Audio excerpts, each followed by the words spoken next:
হ্যাঁ বন্ধুরা, আমার সামনে বসে আছে মধুসূর তাপসদা। আমার অনেক পুরনো পেশেন্ট, 2022 থেকে উনি আমার কাছে দেখান। কিলয়ের উনি অপারেশন হয়েছিল, ওনার অ্যাক্সিডেন্ট করে কিলয়েড হয়েছিল, নার্ভের সমস্যা আছে, ওষুধ খাচ্ছেন, আছে মোটামুটি ভালো। তাপসদা, আপনার জামাইবাবু কোথায় থাকেন বললেন? পলতা থাকেন।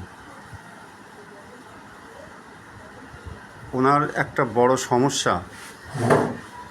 সমস্যা ওনার স্ক্রোটাম দেখলাম দুটোই সাংঘাতিক এনলার্জ হয়ে আছে। স্ক্রোটাল এনলার্জমেন্ট আমি লিখেছি। উনি অনেক ডাক্তার দেখিয়েছেন, অ্যালোপ্যাথি, হোমিওপ্যাথি। আপনি হোমিওপ্যাথি তো দেখিয়েছেন, হোমিওপ্যাথি করিয়েছেন তো? হ্যাঁ, করিয়েছেন, কিন্তু আনলাকিলি উনি রিপোর্টসগুলো নিয়ে আসতে পারেননি। উনি তাপসদার বাড়িতে এসেছেন, তাপসদার ভগ্নিপতি। তো তাপসদা আমাকে বললেন যে এই কেসটাকে আপনি করতে পারবেন, কারণ তাপসদার তো অনেক কিছু আমি সুস্থ করে দিয়েছি। তাপসদার হার্নিয়া ছিল, হার্নিয়াও সুস্থ হয়েছে, ভালো হয়েছে তাপসদা।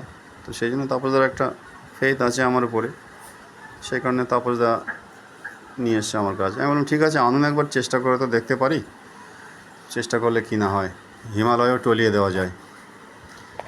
তো যাই হোক, ওনার স্ক্রোটাম দেখলাম বেশ ভালোই ফুলে আছে। এখন স্ক্রোটাল এনলার্জমেন্টে আমরা কীভাবে ট্রিটমেন্ট করব? প্যাথোলজিক্যালি স্ক্রোটাল এনলার্জমেন্ট সাধারণত আমরা হাইড্রোসিল ধরতে পারি, জল যদি জমে যায়। আর একটা হতে পারে, স্ক্রোটামে যদি ভেন এনলার্জমেন্ট হয়, সেটাকে বলে ভেরিকোসিল। কিন্তু ভেরিকোসিল, হাইড্রোসিল, ব্যথা হবে, জ্বালা করবে, একটা পেন থাকবে, মোটামুটি কনস্ট্যান্ট লেগে থাকবে ভেরিকোসিলে, যেহেতু সেখানে ভেন এনলার্জমেন্ট আছে। হাইড্রোসিলে এ সমস্ত কিছু হবে না, যেখানে জল জমে থাকছে। আমি দেখলাম, স্যার একবার আমাকে দেখিয়েছিলেন, আমি আর অমিত ছিলাম তখন, রবীন্দ্রবাবু। হাইড্রোসিলে কীভাবে জলটা দেখা যায় টর্চ মেরে, আমি সেই পদ্ধতি অ্যাপ্লাই করেছি, মধুবাবুকে দেখেছি। পরিষ্কার দেখা গেল না, হয়তো আমার লাইটের একটু সমস্যা আছে বলে। তো যাই হোক, হাইড্রোসিল, হাইড্রোসেফেলাস, ভেরিকোসিলটা বাদ দিলাম। এই পেটেন্ট একটা ওষুধ আছে এপিস, কিন্তু এপিসে আমি কেন যাব? এপিসে যাওয়া তো ঠিক হবে না, সেই শিক্ষা তো স্যার আমাদের দেয়নি, রবীন্দ্রবাবু। টোটালিটির উপরে নির্ভর করবে আমার ওষুধটা, সিঙ্গেল মেডিসিনে যাব। তাহলে কিভাবে যাব? কেস টেকিং করলাম। উনি যেটা বললেন যে করোনার থেকেই ওনার স্ক্রোটাম ফুলে গেছে, সেটাই বললেন তো দাদা? করোনার পর থেকেই। আমি জিজ্ঞেস করলাম কি আপনি 3টেই ইঞ্জেকশনকে নিয়েছিলেন? উনি বললেন হ্যাঁ, আমি 3টেই নিয়েছিলাম। ব্যাস, আমি তো সূত্র পেয়ে গেলাম, সূত্র পেয়ে গেছি। After corona vaccine, any disease comes, there will be some medicines, specially silicea thuja sulphur. আরেকটা যেটা উনি বললেন যে উনি রোজ সকালে জল তোলেন, জল তুলে বসে বসে জল ভরেন, কিন্তু সেই সময় নাকি ওনার ইউরিন হয়ে যায়। আপনি বললেন তো জল তুলতে গেলে ইউরিনটা হয়।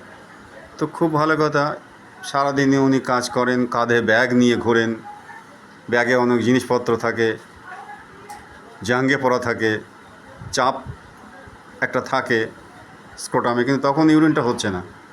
জলের কাছে গেলে ইউরিন হচ্ছে। আমি জিজ্ঞেস করলাম যে পুকুরে বা সমুদ্রে কখনো স্নান করেছেন কিনা? উনি বললেন না। তো তারপর আমি জিজ্ঞেস করলাম যে আপনি স্নানটা করেন কোথায়, বাথরুমে করেন কি? উনি বললেন না, আমি কুয়াতে স্নান করি। খুব ভালো কথা। তখন আমি জিজ্ঞেস করলাম, কুয়া থেকে আপনি সাবান মাখেন অনেকক্ষণ ধরে? বলে মাঝে মাঝে মাখি। তখন কি আপনার কি ইউরিন হয়? উনি বললেন হয়।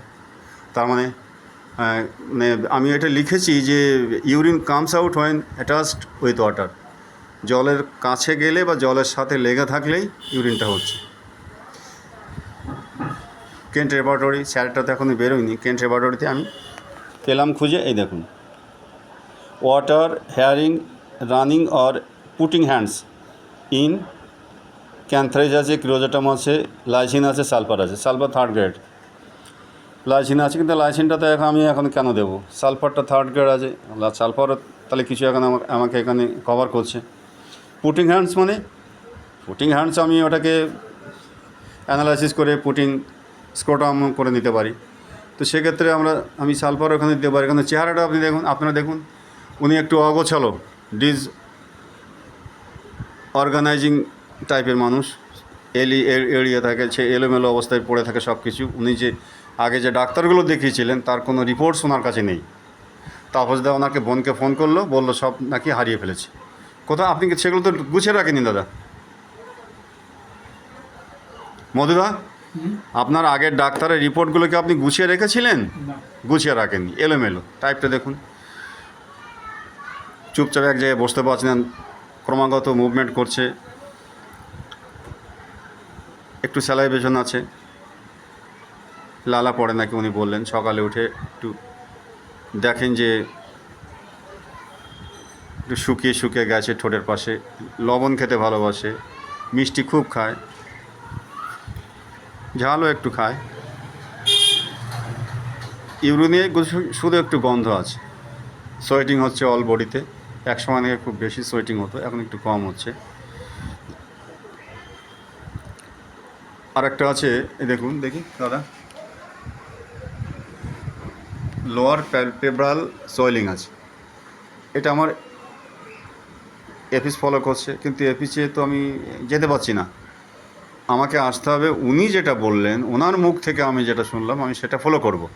উনি বললেন যে আফটার ভ্যাকসিনেশন ওনার এই স্ক্রোটাম এনলার্জমেন্টটা শুরু হয়েছে। তাহলে সেখানে আমি ওনার ফিজিক্যাল